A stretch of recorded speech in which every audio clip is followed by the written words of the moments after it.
حضرت محمد صلی اللہ علیہ وآلہ وسلم نے اپنی امت کے لیے 10 نصیحتیں فرمائی۔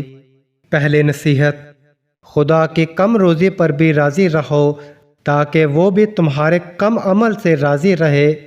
دوسری نصیحت، جسے خوف خدا نہ ہو اسے کوئی امید نہ رکھا کرو، کیونکہ اس کو کسی کی پرواہ نہیں، اس میں نجابت کرم ہوتا ہی نہیں۔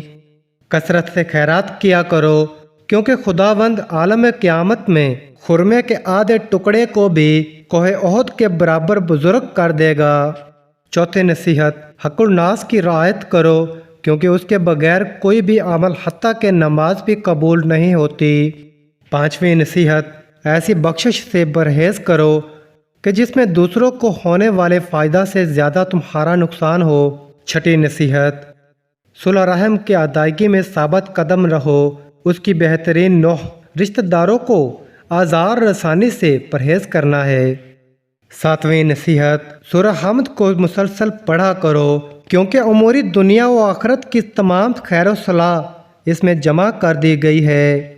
آٹھویں نصیحت، جہاں تک ممکن ہو خاموش رہا کرو، کیونکہ سکوت محبت کا باعث بنتا ہے۔ خاموش مزاجی بہت سے بلائی کے راستے کھول دیتی ہے۔ نویں نصیحت، لوگوں کو خوشحال کرنے کی بہت زیادہ کوشش کیا کرو تاکہ قیامت میں خدا تم کو خوشحال کر دے۔